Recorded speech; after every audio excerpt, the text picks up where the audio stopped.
오늘은 글을 잘 쓰려면 어떻게 해야 될까를 이야기 잠깐 해보려고 합니다. 첫 번째 시간이라고 할까요? 글을 쓰려면 우리가 이제 지금 글쓰기를 어디서 하는 얘기 하냐면 논술, 인문 논술에 대해서 이제 이야기를 하는 거니까 인문 논술은 글을 쓰기 위해서 내가 논하기 위해서는 주제에 대해서 논하고 이야기를 하기 위해서는 글을 어떻게 해야 돼요? 읽어야겠다. 내가 먼저 글을 읽어야 뭔가를 쓸 수가 있다.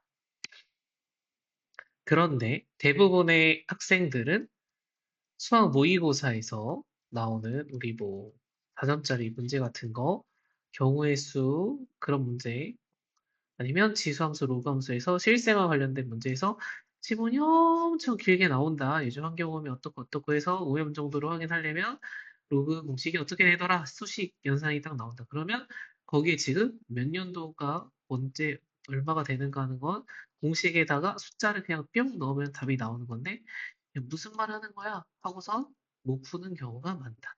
안 푸는 거라고 하는 게 맞을까요? 나이에 상관없이 초, 중, 고 대부분의 학생들이 한글은 알아요. 한글은 알아. 한글을 알면은 국어를 한다고 생각을 하고 국어 공부를 안 해도 된다고 생각을 하고 글자 써 있는 걸 보고 글자가 많이 써 있으면 한 글자가 모여서 뭐 단어가 되고 단어가 모여서 문장이 되고 문장이 모여서 문단이 되고 문단들이 모여서 어떤 주제를 다루고 있는 글이 되는 거잖아요. 글자를 안다고 해서 문장을 알 거라고 생각을 하고 문장을 알아서 문단을 알고 문단을 알아서 이 글이 무슨 말을 하고 있는지 알 거라고 착각을 한다. 근데 단어는 읽을 줄 아는데 단어 뜻은 일단 몰라. 그죠? 국어 단어를 보고 우리가 읽을 줄은 아는데 뜻을 모르니까 해석이 제대로 안 돼. 해석이 안 되는 단어들이 나열되어 있는 문장을 보니까 더 무슨 말인지 몰라. 근데 그 문장이 모여있는 문단이 등장하면 더 몰라. 그래서 한 문단 정도, 고등학교 기준으로 한 문단 정도 되는 글자 수의 내용이 지문이 나와도, 혹은 세네 문장만 들어가는 수학 문제 정도의 글자 수가 나와도 학생들이 무슨 말인지 못 알아듣는 경우가 많다. 그래서 저는 논술 여러분들 글쓰기가 되게 두렵다라고 생각해서 전 글 안 써봤어요라고 하는데 글 안 써봤어요가 사실 문제가 아니라고 저는 생각을 해요. 수업을 하다 보면 글을 읽었는데 무슨 말인지 몰라서 아무 말도 할 수가 없어. 우리 대학교 논술에 일단 기본적으로 해야 되는 게 글의 내용을 이해해서 그 글이 무엇을 말하고 있는지 써야 된다. 뭐 쉽게 얘기하면 내용 요약을 해야 되겠죠? 네. 내용 요약을 하려면 무슨 말인지 알아야 요약을 할 수 있잖아요. 여기서 조금 중요해 보이는 문장을 그대로 옮겨 적는 거 안 된다. 컨트롤 C, 컨트롤 복사 붙여넣기 해서 그대로 옮겨 적는 거 안 된다. 이 내용을 이해해서 여러분들이 전달을 해야 된다. 채점자한테 어떤 내용인지. 그러면 여러분들 말할 수 있고 생각할 수 있잖아요. 근데 생각을 안 해봤고 생각을 정리해서 말을 안 해봤다. 그 다음에 글을 읽을 때 이 글쓰기가 말하고자 하는 게 무엇인지 생각하는 글 읽기를 안 해봤다. 그래서 읽어야 쓰는데 여러분들은 논술을 글쓰기 어떻게 할지 걱정을 해서 안 하는데 글쓰기 걱정이 아니라 여러분들이 그동안 글을 읽었었나? 내가 모의고사 지문 정도의 비문학 지문들을 읽을 줄 아나? 무슨 뜻인지 이해하고 문제를 푸나? 그 정도로 집중해서 여러 개 지문을 연달아 읽고 해결을 할 수 있을까? 이 고민을 해보셔야 된다. 그래서 인문논술을 이제 쓰기로 수시 접수를 하기로 해서 결정하신 분들은 저는 지금부터 글을 읽으셔야 된다고 생각을 합니다. 첫 번째가.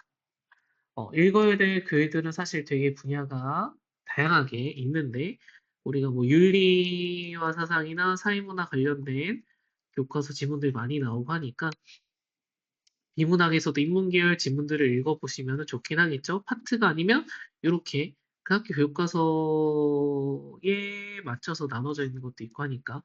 그리고 뭐 가장 쉽게는 여러분들이 많이 접할 수 있는 EBS에 있는 비문학 작품들을 읽으시면 좋을 것 같고, 만약에 문학 작품도 나오는 대학교 시험을 본다. 그러면 EBS에서 당연히 문학을 취급하는 것도 보셔야 되겠죠, 지문들을.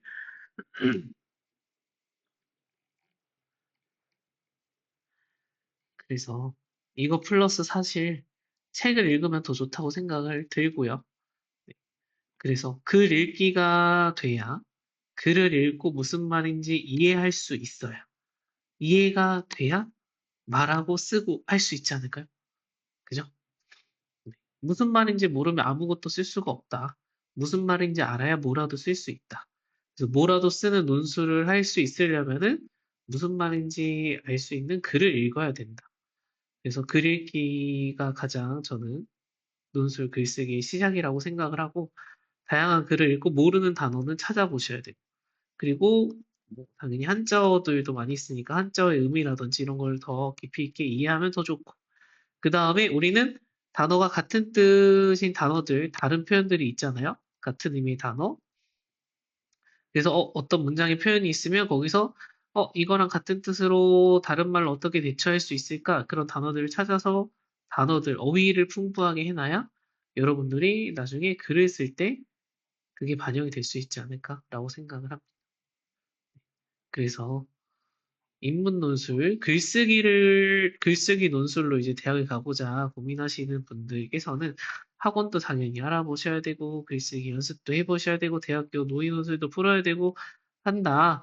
하는데, 그래서 일단 책을 읽었으면 좋겠고, 책을 못 읽겠으면 EBS 수특 수능 완성이라도 읽었으면 좋겠다. 글을 안 읽고서는 쓸 수가 없다. 그죠? 그렇기 때문에 꼭 원서 접수까지 남은 기간 동안에 글을 열심히 읽으시면서 여러분들 입시를 준비하셨으면 좋겠다라는 이야기를 해봅니다. 네. 그래서 다른 분들 뭐 글을 잘 쓰는 거 어떤 표현을 해야 된다, 어떤 표현을 안 해야 된다, 조심해야 되는 거 이런 거 많이 말씀해 주시고 하니까 그런 거 보면서 여러분들이 이런 거 하지 말라 그랬는데 뭐 그런 표현이 진짜 없네 라는 걸 느끼시면서 봐도 좋을 것 같고 다른 분들의 강의 영상들 보면서 네, 혹은 이런 표현이 좋은 표현이라고 했던 게 여러분들이 글을 읽는 중에 발견되면 또 좋고, 그 다음에 여러분들이 교과서에서 배웠던 뭐 어떤 철학자나 어떤 사회적 이슈나 그런 부분에 대해서 다루어져 있는 EBS의 지문들이 있다면 그런 거 좀 더 주의 깊게 보면서 나는 이 문제에 대해서 어떻게 생각을 하는지, 이 철학자가 주장한 이 사상에 대해서 나는 어떻게 생각을 하는지, 동의하는지, 반대하는지, 왜 동의하는지, 왜 반대하는지, 이런 생각들을 좀 꼬리물게 하면서 생각을 하면서 글을 읽었으면 좋겠다라는 거 아시겠죠? 그리고 그 생각을 여러분들이 나중에 이제 글로 말로 표현을 할 수 있게 되는 거니까요. 그래서 눈으로 먼저 좋은 글들 담고 좋은 글을 눈으로 담다 보면 좋은 표현, 단어들을 눈에 익힐 수 있게 되는 거고 여러분들 눈에 익혀서 머릿속으로 들어가야 여러분들 손으로 쓸 때 그 익히고 생각했던 어휘들이 손으로 가서 표현이 되지 않겠어요? 네. 그러니까 좋은 글을 많이 읽기 위해서 노력을 해주시고 여러분들이 책 읽는 거는 사실 뭐 어떤 책을 읽어야 될지 막연하기도 하고 어려우니까 저는 EBS를 읽으시면서 준비를 하셨으면 좋겠다. EBS 자체가 여러분들이 수능 준비도 당연히 되는 거고 약수령 논술하는 친구들을 읽어도 당연히 국어 준비가 되는 거고 하니까 네, 수능이냐 약수령이냐 글쓰기냐 판단이 안 된 친구들 같은 경우에도 무조건 EBS 일단 하셔야 되는 부분이 되는 거니까요. 그래서 여러분들 난이도에 맞춘 지문들, 학생들, 고3 학생들이라면은 이 정도의 지문을 읽고 이해할 수 있다라고 생각을 하고 다양한 주제들이 담겨 있는 이 문제집이 있으니 여러분들 부디 꼭 EBS를 통해서 좋은 글들을 눈으로 많이 담고 생각으로도 많이 고민을 해보고 하셨으면 좋겠습니다. 그렇게 1단계 글을 쓰려면 뭘 하자? 일단 읽자. 네. 같이 읽기를 하면서 논술 준비하실 분들 화이팅! 같이 저랑 공부하실 분들도 많이 연락 주시면 감사하겠고 그다음에 논술을 무슨 논술을 내가 써야 될지 모르겠다 하시는 분들 상담 연락 주셔도 너무너무 감사하게 생각을 하고 재밌게 상담을 해드리도록 하겠습니다. 아시겠죠? 상담하는데 뭐 비용을 받지 않으니까 궁금한 것들 갖고서 오셔서 같이 이야기해보고 원서 접수하기 전에 같이 고민하는 시간들 가져보면 너무 좋을 것 같습니다. 상담은 주말에 진행을 하고 있습니다. 네, 오늘 영상은 여기까지 하겠습니다.